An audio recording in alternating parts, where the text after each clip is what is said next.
Now, you know I'm a big fan of my World War II combatives techniques, but they've got to be in context, and you've got to think, what am I aiming to achieve with the deployment of this technique or this series of techniques? So the one I'm going to look at today is the double chin jab. You've seen me do this before.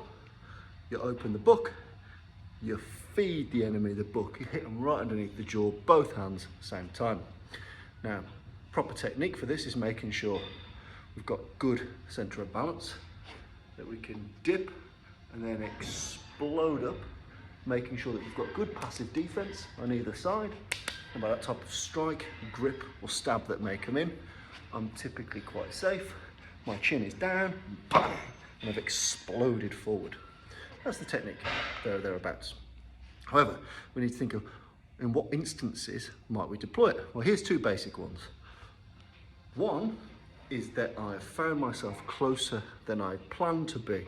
I've allowed the antagonist to get too close, and I'm going to stun and run. So in this instance, I've allowed the antagonist to be too close, far too close to my face.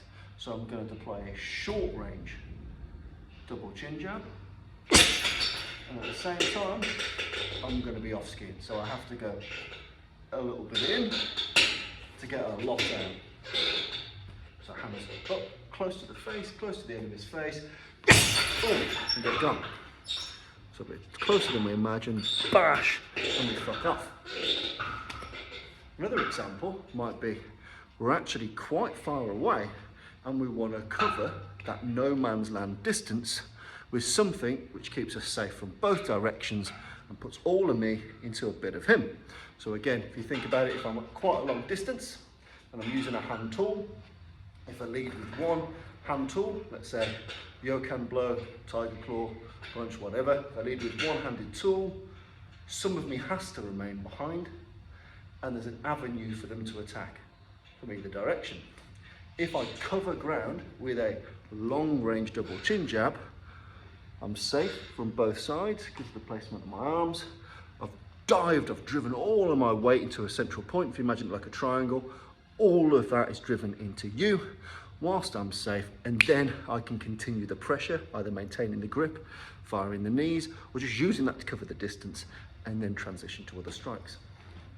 So in this instance, I'm further away than I wanted to be. I don't want to risk a single tool. I'm going to go for both at the same time and keep the pressure up. Nice and simple. Further away. And then you drive in and in and in. And then whatever tools you want to be doing.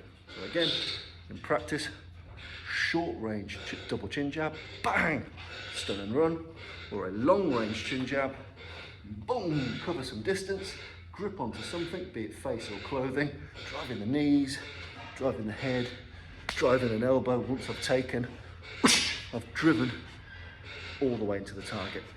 Those are two ways you can think about it in context. I've got too close and I want to make space, or I'm a bit too far and I want to take space aggressively and safely. Give them both a go.